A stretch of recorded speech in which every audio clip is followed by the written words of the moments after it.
저는 중학교 2학년 때 그 사건을 지금도 잊지 못하고 가끔 이렇게 생각할 때마다 큰 에너지가 되는 것을 경험하게 되는데, 아주 무서운 선생님이었어요. 영어를 담당하는 선생님인데, 이분이 예배 영어 시간에 학생 하나가 딴전을 피다가 걸렸어요. 앞으로 나왔어요. 우리는 이제 워낙 악명이 높은 분이기 때문에 쟤는 이제 큰일 났다 그러고 있는데, 이 선생님이 왼쪽 손으로 이 뺨을 힘있게 내려치는 순간 반대편에 시계가 툭 떨어져 가지고, 거기는 교실 바닥이 세면이었는데 그 시계가 유리가 쨍그랑 깨지게 됐어요. 우리는 그 순간에 숨이 멎는 줄 알았어요. 몇 초 동안 이제 학생들이 숨을 쉬지 못하고 있는데, 마음속에 무슨 생각들이, 쟤는 이제 끝났다. 그런데 그 선생님이 순간, 너 저 시계 가져와. 그러더니 시계 가져오니까 그 시계가 바로 그분이 결혼을 해서 받은 결혼 선물 시계입니다. 예물 시계라고 하죠. 그러면서 내가 또 때리면은 이 시계 때문에 감정으로 때리는 것 같이 오해가 될까 봐서 너는 이 시계 때문에 살았다. 그리고 들여보내는 거예요. 나는 지금 46년이 지났어요. 거의 반세기가 지났는데 지금도 그때 그 사진 컷처럼 제 머릿속에 그대로 남아있어요. 그때부터 정말 멋있는 선생님이다. 그래야 되지. 화가 나가지고 막 때리다가 더 화가 나야 될 판인데, 지금 이게 무슨 시계야 지금. 응? 그런데 그 순간에 탁 절제를 하고 돌려보내는 거 보면서 너무너무 감동을 받은 거예요.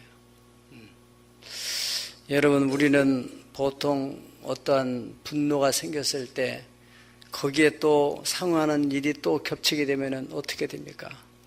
더 악화돼 가지고 절제가 안 되는 상황까지 가는 것이 보통 사람들의 감정입니다. 지금 시대는 많은 사람들이 스트레스에 노출돼 가지고 감정 조절이 안 되는 그런 시대를 우리가 살고 있기 때문에 항상 우리는 이 시한폭탄들이 옆에 돌아다닌다는 걸 생각하고 조심스럽게 살아야 여러분의 인생을 평탄하게 살 수 있습니다. 저는 한 번은 운전을 하는데 앞에 차하고 뒤에 차가 어떤 문제로 인해서 좀 이렇게 충돌이 있었어요. 그런데 뒤에 사람이 내리더니 앞에 차하고 뭐라고 하다가는 뭐 안 되니까는 그 차 본넷대에 올라가지고 밟아 막 굴러가지고 본넷대를 다 쭈그리는 거예요. 당연히 이제 그 뒤에는 내가 모르지 어떻게 됐는지. 그 별것도 아닌 문제인데요. 어떻게 그거 가지고 그렇게까지 할 수 있을까? 이제 그러다가 또 살인 나는 거거든요. 그걸 심리학에서는 분노 조절 장애라고 합니다. 분노가 조절이 안 된다는 거예요. 요즘 현대인들은 그런 사람들이 많아요. 그런 사람들 마치 시한폭탄을 안고 다니는 사람처럼 위험한 사람들이기 때문에 누가 누군지를 몰라요.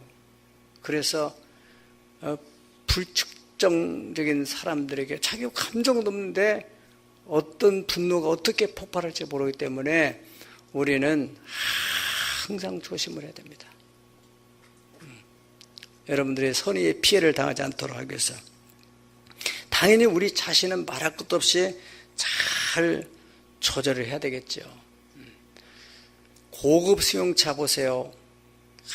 아무리 고소로 질주하다가도 어떤 위험한 장애물이 나타나 순간 브레이크를 밟으면은 그 브레이크를 밟은 사람만 느끼는 거예요. 어떻게 돼요? 거기에 컴퓨터 장치가 돼가지고 브레이크에서 탁탁탁탁탁 그러면서 그 굉장한 속력을 거기서 속도를 흡수를 시키는 겁니다. 흡수시켜가지고 탁 해서 멈추게 돼요. 그런데 그런 내부에 장치가 안 돼 있는 그런 차들은 밟으면 그냥 삑 가가지고 부딪혀버리면 안 돼요. 사람도 똑같다는 생각합니다. 사람도 정말 분노가 막 치밀은 그 순간에 이거는 더 이상 가면 안 되겠다. 그럴 때 탁 절제할 수 있는 사람 있는가 하면은 어떤 사람은 그 감정을 절제 못하고 기어이 들이받고 일을 크게 만들고 마는 사람도 있다는 사실입니다. 그것은 뭐를 말하냐면은 바로 고급 수용차의 그런 시스템이 만들어진 것처럼 그러한 절제력이 있는 사람은 그 내면의 인격이 성숙한 사람이죠. 특별히 크리스찬들에게는 성화된 사람입니다. 성화된 사람. 그런 사람들은 정말로 이걸 분노를 내야 될 것과 내서는 안 될 것과 이것을 잘 분별해 가지고 감정을 조절하는 능력을 가진 사람인 줄로 믿습니다. 이것을 성경에서는 성령의 9가지 열매 가운데서 절제 열매라는 게 있습니다. 여러분, 우리가 살아가는 동안에는 여러 가지 상황들이 일어나요. 지금까지도 그랬거니와 앞으로도 어떤 일이 날지 몰라요. 여러분들이 그때 조금만 내가 참았으면은 이러한 일들이 생기지 않았을 텐데 후회스러운 일들이 얼마나 많습니까? 자녀와의 관계든 부부간의 관계든 회사의 상사 혹은 동료와의 관계든 이웃과 또 성도 안의 관계든 그때 그 감정을 조금만 추스더라면은 그런 후회스러운 일들이 우리에게 얼마든지 있을 수 있다는 것입니다. 같이 합니다. 주여, 분노의 감정을 통제할 수 있는 능력을 주시옵소서. 사전적으로는 화나 분노라는 것은 위협으로부터 자신을 보호하려는 자연스럽게 일어나는 생존 본능이라 그렇게 말하고 있습니다. 그런데 그 생존 본능을 어떻게 조절하느냐, 이것이 아주 중요한데 성경에 그런 분노 조절을 잘못해가지고 살인죄까지 범한 대표적인 사례가 있는데 이 사람이 바로 아담의 장남 가인이라는 사람입니다. 이 가인이라는 사람이 동생과 함께 제사를 드렸는데 하나님이 동생의 제사는 받으시고 자기의 제사는 받지 않으니까 하나님에 대해 섭섭한 마음이 계속 그것이 섭섭함이 그 부글부글 마음에 분노로 끌면서 하나님에게는 어떻게 할 수 없으니까 동생한테 그 분노를 폭발시키려고 계속 부글부글 끓고 있어요. 하나님은 그 마음을 보신 거예요. 보시고서 하나님께서 가인에게 말합니다. 네가 분하여하면 어찌미냐? 안색이 변하면 어찌미 됨이냐? 죄가 너를 원하나 너는 죄를 다스려라. 너가 지금 분노의 감정에 사로잡혀서 막 폭발시키고 싶지만은 네가 그걸 다스리지 못하면 안 된다. 다스려라. 그런데 결국에는 가인은 그것을 하나님의 경고가 있었음에도 다스리지 못하고 어느 날 동생하고 둘이 딱 들판에서 만났을 때 그 순간 또 폭발을 해가지고 그동안에 막 활화산처럼 부글부글 끓고 있다가 돌을 들어서 동생을 한번 때렸어요. 그리고 나서 막 더 절제가 안 돼가지고 계속해서 막 큰 돌을 던져서 죽을 때까지 돌로 쳐서 죽였다는 겁니다. 이것이 인간의 죄성입니다. 죄성. 얼마나 악한 겁니까?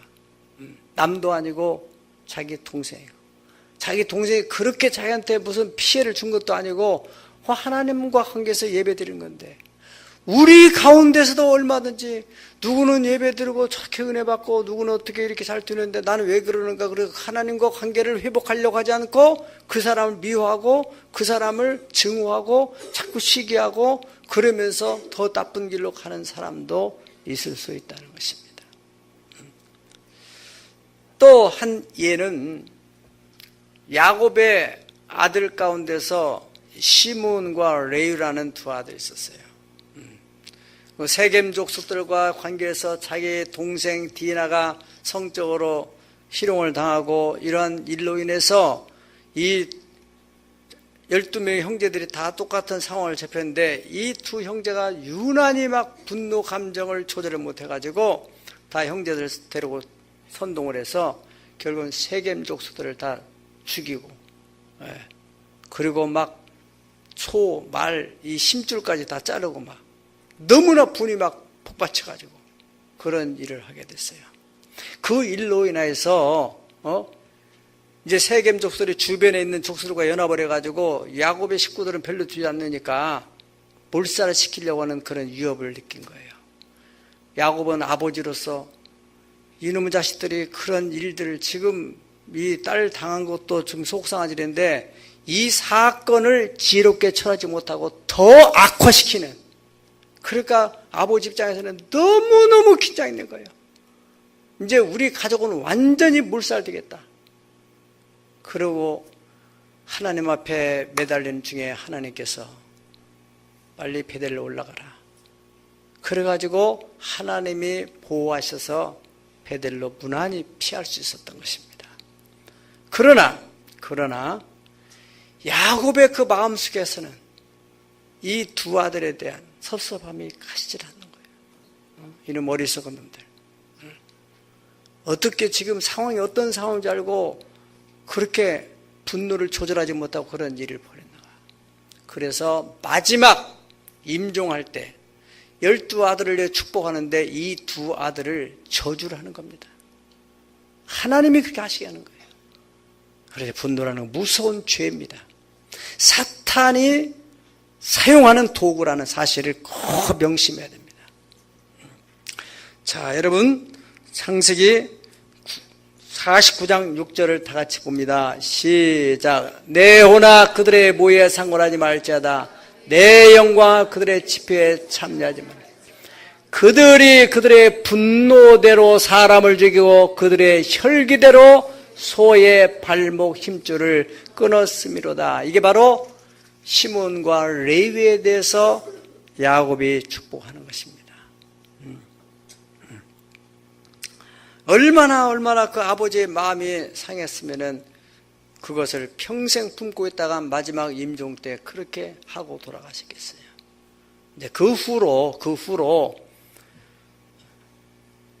시몬은 돌이키지 않았습니다. 그런데 레위는 돌이켜요. 아, 내가 잘못했구나. 그럼으로써 또 레위는 신명기에 가면은 모세를 통해서 하나님이 축복할 때 거기에서 레위는 축복을 받습니다. 신명기의 이 시므온은 거기도 빠지게 됩니다. 여기 오늘 본문에도 보면은 이 큰 사건을 일으켰던 사람이 바로 14절에 보면은 시몬의 후손입니다. 시몬의 후손. 그러니까 이 집안 내리기라는 말 여러분이 꼭 아시고, 우리가 이 분노 조절을 잘못하고 계속 담아두기 시작하면은 그것이 내게 끝나는 게 아니라 자녀에게로, 손자에게로 내려간다는 거예요. 이건 유전의 법칙입니다.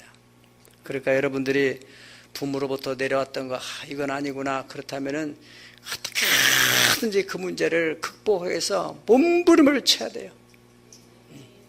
우리 힘으로 능으로 안 되지만은 하나님의 성령의 능력으로는 된다고 말씀하기 때문에, 그래야 가문의 새로운 변혁이 일어날 줄 믿으시기를 바랍니다. 여러분, 분노를 밖으로 표출시키지 못하고 속으로만 쌓아두면은 어떤 일이 생기느냐? 속병이 생기는 거예요. 예수를 믿는 사람이 속병이 생기고 또 어떤 악한 영에 또 지배를 받게 되고 하는 것들은 이 마음이 상해가지고 상한 감정, 그것이 상한 감정 자체가 이 분노거든요. 계속 마음이 상해. 자기 스스로에게 지금 분을 푸는 거예요. 자기 스스로에게. 그러니까 몸에서 아드레날린이라는 독소이 나가지고 이 몸 장기들을 공격하게 해서 병이 들게 되는 것입니다. 그런데 이 분노를 막 다른 사람에게 표출하게 되면은 다른 사람이 또 상처를 받게 되고 관계가 끊어지게 되고 많은 것입니다. 제가 살아오면서 이러한 사람들을 좀 많이 봤어요. 정말로 이건 사람이 힘으로 될 수 있는 일이 아니야. 하나님의 능력이 임해야 되기 때문에 여러분의 남편이나 혹은 아내가나 또는 자녀들 가운데서 그런 증상들이 나타나면은 빨리 초기에 집중적으로 기도를 해야 돼요. 네. 오늘 현대인들이 그런 사람들이 많다는 거예요. 왜냐하면 너무나 많은 주변에 스트레스들이 많이 있기 때문에 그것을 조절을 하지 못해서. 그래서 성경은 말하기를 에베소 4장 26절에서 27절까지 분을 내어도 죄를 짓지 말고 해가 지도록 분을 품지 말아라. 왜? 이것은 마귀가 틈을 탈 수 있기 때문이다. 믿으면 아멘 하십시다. 예, 반드시 그 분노에는 마귀가 탄다는 거예요. 신명기 9장 19절이나 마태복음 12장 21장 13절 14절에 보면은 이 분노 감정이 하나님에게도 있었어요. 또 예수님에게 있었다는 거예요. 신명기 9장 19절에서는 하나님의 분노의 감정, 여호와께서 심히 분노하사 너희를 멸하려 하셨으므로 나왔습니다. 마태복음 21장 12절 13절에 보면은 예수님께서 성전에 들어 성전 안에 매매하는 모든 사람 내쫓으며 돈 바꾸는 사람들의 상과 비둘기 파는 사람들의 의자를 둘러 엎으시고 그에게 이르시되 기록된 바 내 집은 기도하는 집이라 일컬어는 받으리라. 너희가 강도의 소굴을 만들었다. 그러면서 예수님이 분노를 하셨다는 것이 나옵니다. 중요한 것은 모든 인격을 가지고 있는 사람들은 다 그런 분노의 감정은 희노애락의 감정 가운데 하나입니다. 그런데 그것을 어떻게 조절하고 어떻게 관리하느냐. 어떤 면에서 그거는 힘입니다. 힘. 에너지예요. 에너지를 긍정적으로 잘 사용하면은 그것이 생산적인 일을 일으키게 돼요. 다시 말하면 여러분들의 자녀가 분명히 잘못하는데 아이고 화내면 안 되지. 내부터 이렇게 되면은 애가 망가질 수 있어요. 그런데 그것을 막 성질을 부리면서 이만큼밖에 잘못하는데 막 이만큼 벌을 준다든가 그러면은 애가 스스로 판단하는 거예요. 나는 이만큼 맞을 것밖에 잘못한 거 아닌데 왜 엄마는 이만큼 나를 때릴까? 다 분별해 안 해요. 거기에 대해서 억울함을 느끼게 돼요. 얘가 억울함을. 그런 것이 두 번, 세 번 쌓이게 되면은 이게 이제 분노의 감지 이글이글 끓고 있다가 나중에 이제 청년기도 힘이 이제 뻗쳐 나올 때 그때는 감당할 수 없게 됩니다. 그러니까 그것을 우리가 잘 조절을 해줘야 돼요. 예. 에너지. 그런 그 에너지를 긍정적으로 쓴다면 얼마든지 좋은 열매를 맺을 수 있고 성공적인 길을 갈 수 있는데 그 에너지를 잘못된 데를 쓰면 자기도 망하고 다른 사람도 망하게 하는 거예요. 여러분들이 이 분노의 그 감정을 어떻게, 그러니까 하나님과 예수님이 쓰셨던 그 분노는 그 분노의 감정을 통해서 자기 백성을 좋은 길로 바른 길로 인도하는 에너지로 사용했습니다. 그러므로서 그 결과론적으로 볼 때 다 좋은 결과를 얻게 되었다는 사실입니다. 오늘 본문에서 이스라엘 광야에 있었던 중대한 교훈을 우리에게 말해주고 있는데 이 오늘 본문을 우리가 이해하는 데 있어서는 이 뒤쪽으로부터 쭉 가봐야 돼요. 민수기 22장부터 시작되는 사건들인데 여기 보면은 22장에 그 이스라엘 백성들이 이제 가나안 땅을 들으면서 가나안의 접경의 그 요단강 이편 땅 그 땅을 먼저 정복하게 됐어요. 요단 건너편을. 예. 거기에 이제 보면은 아모리 왕 시온과 바산 왕 옥이 관리하고 있는 그 지역을 이스라엘 백성들이 점령을 했어요. 그 소문이 옆에 인근에 있던 나라 모압 왕에게 들렸어요. 그리고 모압 왕이 그 말을 듣고서 크게 두려웠다고 그랬어요. 민수기 22장 2절 3절 보면은 다 같이 읽어보실까요? 시작.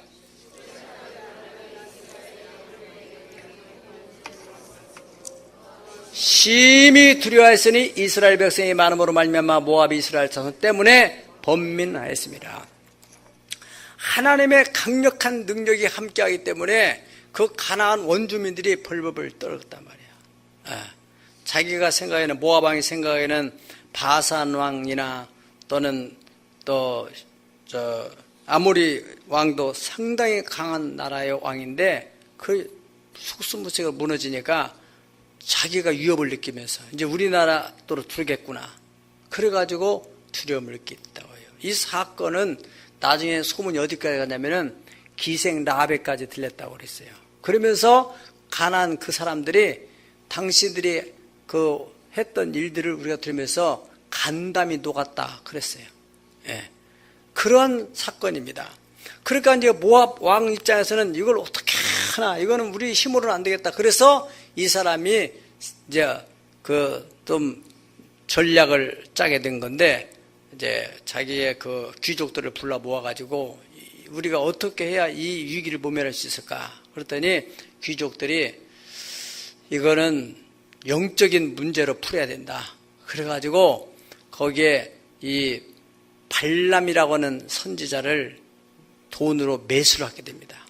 그래서 당신을 돈 이만큼 줄 테니까 이스라엘 백성들을 저주를 해줘라. 그래서 하나님의 저주가 올 수 있도록, 그렇게 요구를 했어요. 그러니까 발람은 돈에 또 매수돼 가지고 저주하러 가다가 하나님의 천사들이 진을 치고 있는데 저절로 나귀를 타고 가는데 나귀가 영적인 눈이 열려가지고 천사가 막고 있으니까 옆으로 피하다가 발람 선지자가 타고 있는 이 다리를 막 실리고 힘들게 하고 하니까 발람 선지자가 나귀를 채찍으로 막 내려치니까 나귀가 그냥 막 몸을 틀어가지고 눈을 부릅뜨고서 당신이 왜 나를 때리냐고 막 내가 이때까지 당신 잘못이다 했는데 왜 그러냐고 발람 선지자 얼마나 깜짝 놀랐겠어요. 나귀가 막 말을 하니까 말이죠. 이거 도대체 어떻게 된 거냐고 막. 그때 하나님이 나귀한테 천사를 통해서 말씀하는 거예요. 너가 이 나귀가 피하지 않았더라면 너는 천사들 때문에 죽었을 것이다. 네 나귀가 천사가 무서워서 피한 거다. 거기서 정신을 차려가지고 발람이 돌아섰어요. 이제 마음을 바꿨다 그 말이죠. 그러고 난 뒤에 이거 모압 입장에서는 어떻게 다른 대책이 없으니까는 또 다른 전술을 쓴 것이 이제 미인계를 써가지고 이스라엘 남자들을 타락시켜야 되겠다. 그렇게 한 거예요. 그리고 오늘 이제 본문에 지금 25장이 시작됩니다. 25장. 이스라엘의 시딤에 머물러 있더니 그 백성이 모압 여자들과 음행하기를 시작했다. 어떻게 해서? 그 여자들이 자기 신들에게 제사할 때 이스라엘 백성을 청하며 백성이 먹고 그들의 신들에게 절함으로 이스라엘이 바알볼에게 가담한지라 여호와께서 이스라엘에게 진노하시나. 결국에는 하나님의 진노가 임하게 만들었다. 이거 전략이에요, 전략.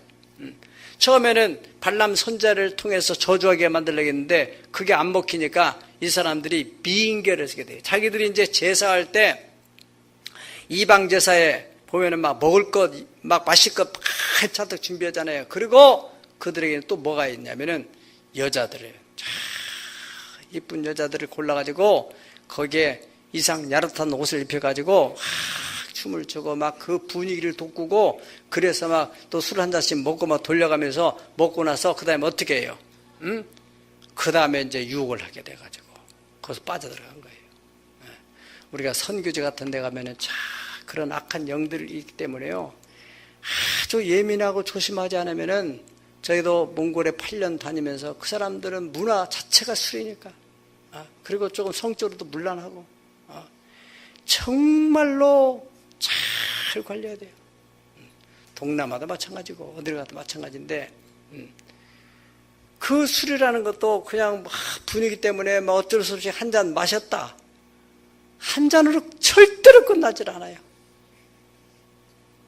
2잔이 되고 3잔이 되고 그러다가 이제는 절대 안 먹겠다고 그럼 놔뒀다가 이제 다음번에 또 행사가 있으면 또 먹어야 돼. 안 먹는다니까요. 지난번에도 먹었는데. 그래가 완전히 주정뱅이가 되고 마는 겁니다. 선교하러 갔다가 주정뱅이가 되고 마는 거예요. 권위가 없어져 버리고 하나님이 떠나버려 함께 할 수도 없고. 얼마나 그렇다 해서 그냥 어떻게 처세를 해야 될 것인지. 여러분들 직장 생활도 마찬가지예요. 직장 생활도 복 있는 사람은 악인의 꾀를 쫓지 않고 죄인의 길에 서지 않고 오만한 자의 자리에 앉지 않고 가야 될 자리와 가서 안 될 자리, 갔으면은 적당히 승척하고는 얼른 빠져나온다든가 이런 분별력을 가져야지. 머뭇하다가는 또 요즘에 청년들이 벌써 회식 자리, 또 보험하는데 어디 와서 내가 한 건 줄 테니까 일로 와서 만나자, 뭐자, 밥 한 그릇 먹고 어떻게 하자, 이래가지고 걸려드는 사람들이 한두 명이 아니라는 거예요. 네. 여러분들이, 제가 예전에 서울대에서 연구과정 할 때, 야, 그런 세계가 있는 것도 들어왔어요. 그 교수가 강의하면서 그러는 거예요. 여러분, 이 소주잔으로 몇 잔 나옵니까? 그거 모르지, 우리는. 거기 있는 사람들도 먹기는 먹은 사람들이 많지만은 몇 잔 나오는지 모르고 먹었죠. 그런데 그 사람이 딱 그러는 거예요. 정확하게 7잔 나오게 됐습니다. 소주잔으로 딱 7잔 나옵니다. 왜 그러느냐? 그 사람들이 다 연구를 해가지고 두 사람이 먹는데도 너 한 잔, 나 한 잔, 너 한 잔, 나 한 잔, 저 사람은 3잔 먹었어요. 내 3잔 먹었어요. 한 잔 딱 남았어요. 둘 중에 하나 먹고 나면 한 잔 더 먹어야 하잖아. 똑같이 먹어야 되니까. 그래서 사장님은 한 잔 더, 한 병 더 해가지고 먹는 거예요. 3사람이 먹어도 역시 2잔씩 먹고 나면은 한 잔이 남으니까 또 한 병을 또 시켜야 되게 돼 있다는 거예요. 이것이 전술 전략이야. 세상은 이렇게 돼 있어요. 여러분도 들어서 아시는 분이 많겠지만은 북한에 가서 뭐 정치인들이 또 언론인들이 또는 어떤 사회 지도적인 사람들이 옛날에 가가지고 거기에 김일성 우상 앞에 절하고, 그 다음에 뭐 저녁이 되면은 평양에 어디 이제 이런 데서 먹고 마시고 즐기고, 그러다가 이제 미인계를 통해서 코가 껴가지고 촬영을 다 해놔가지고 꼼짝을 못하고 살아가는 사람들이 있다는 것입니다. 참 무서운 거예요. 그러니까 이 사탄의 전략이라는 것은 한번 코에 꼈다면 꼼짝달짝을 못하게 만들었어요. 네, 그러니까 조심조심하게 살아가야 돼요. 네, 여기 지금 보세요. 이스라엘 백성들이 지금 이 사탄의 전략에 말려 들어간 거잖아요. 그래가지고 하나님의 진노가 임하게 됐어요.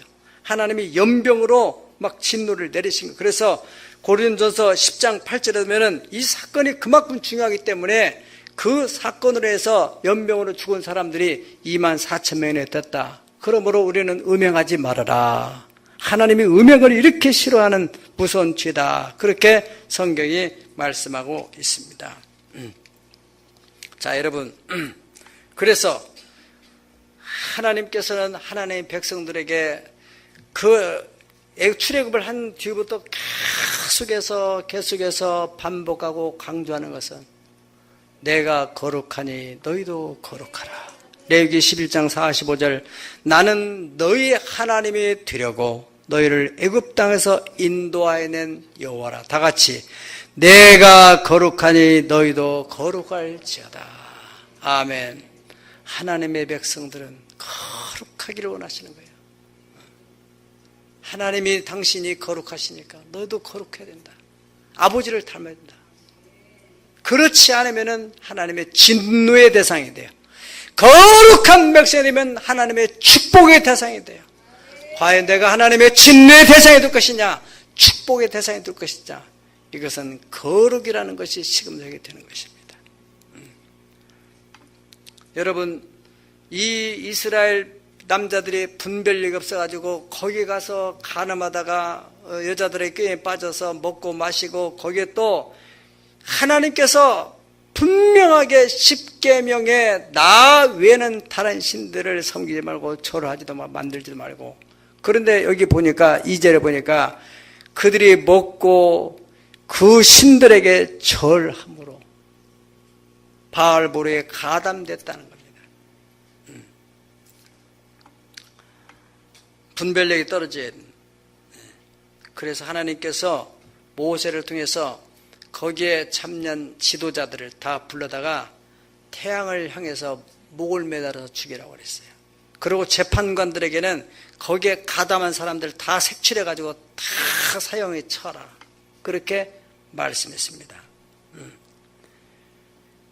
그리고 이제 모든 백성들에게 막 연병이 퍼져가지고 막 사람들이 정말 무모한, 원인도 모르고 그 병원 누구를 골라서 죽이는 건 이미 범법자들은 다 죽였고 거기에 죄와 관계없는 그러한 선의의 피해자들이 연병으로 지금 죽어가고 있는 와중이야. 모세와 또 지도자들이 지금 그 문제 때문에 회막 앞에서 이걸 어떻게 해야 될 것인가 하고 두려운 가운데서 지금 방법을 찾고 있는 이 와중에 시몬족 속에 시물이라고 한 애가 미디안의 어느 지도자 딸을 데리고 와가지고는 장막으로 들어가서 또 못된 짓을 하는 거야. 사람들이 다 어안이 벙벙했고 어떤 사람 뭐 내일이 아닌데 뭐 그런 중에 거기서 그 아론의 손자 이 비느하스라고 하는 이 아들이 말이죠. 창을 들고 가가지고는 그 엎어져 있는 남녀를 그냥 창으로 다 찔러 죽였어요. 네. 이것을 거룩한 분노라고 하는 것입니다. 다른 사람들은 다 방관하고 있는데 비느하스는 지금 하나님께서 그렇게 싫어해서 지금 그 사건 때문에 이렇게 사람들이 피해를 입고 지금 연병이 진행되면서 죽어가고 있는데 정신을 못 차리고 또 들어가서 저런 짓을 하고 있는. 그러니까 이 한심한 거죠. 그 사람이 누구냐? 그거에 대해서 그 10절에 보면은 사람이 들어가서 이게 그 비느하스가 들어가서 죽였다 그렇게 나왔는데 14절에 가보면은 그 사람에 대해서 나오고 있어요. 14절 읽어보실까요? 죽임을 당한 이스라엘 남자 곧 미디안 여인과 함께 죽임을 당한 자의 이름은 시므리니 실루의 아들이요 시므인의 조상의 가문 중에 한 지도자이며 그랬습니다. 그런 시므 족속의 한 지도자 중에 한 사람인데 이 사람이 그런 짓을 했다 이거예요. 지도자가 아마 이것은 조상으로부터 흘려내오는 죄일 수도 있습니다. 이렇게 무섭습니다. 예, 그래서 성경은 죄라는 것은 모양이라도 버려야 된다 그렇게 말씀했습니다. 이 사건을 통해서 하나님께서 그 비느하스의 그 거룩한 분노 표출을 보고 하나님의 마음에 분노가 사라지겠다 이거예요. 이것을 여러분 잘 이해하려면은 여러분들의 옛날에는 아버지 가장이 무서웠잖아요. 지금은 누가 무서워요? 어머니가 무서운 시대야 지금. 우리 어렸을 때는 아버지가 얼마나 무서워요. 다 그 시대의 아버지들은 무서운 아버지들이었어요. 저도 한 번 무슨 일로 잘못해가지고 아버지가 이제 화를 내서 막 그 몽둥이 시추를 들고 때리려고 하는데 어머니가 앞장서가지고 그냥 어머니가 더 화를 막 내는 거야 막. 그래가지고 이러면 부지땡이 가져와가지고 이렇게 하지 말라는 짓을 했다고 막 그래서 막 나를 막 하니까 아버지가 어안이 펑펑해가지고 그냥 저쪽 가더라고. 그러니까 가고 나니까 어머니가 임자식아 당신은 그러면 안 돼. 아버지 가서 빨리 저로 도망가. 살아났어요. 나도 큰일 날 뻔했다. 바로 그거라고요 그게.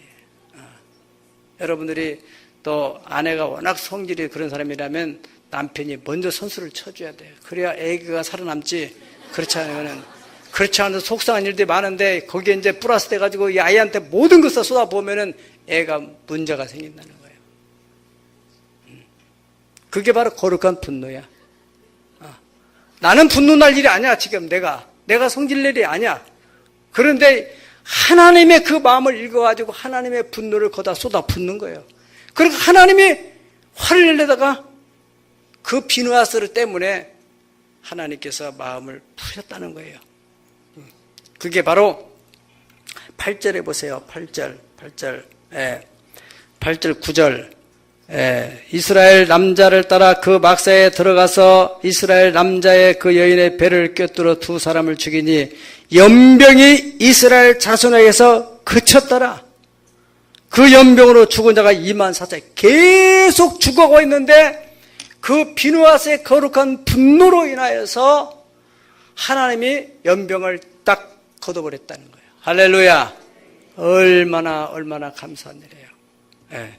또 나가서 그 하나님께서 그렇게 말씀하신 겁니다. 11절에 같이 합니다. 시작. 제사장 아론의 손자 엘리아스의 아들 비누아스가 내 질투심으로 질투하여 이스라엘 자손 중에 내 노를 돌이켜서 내 질투심으로 그들을 수멸하지 않게 하였도다. 아멘.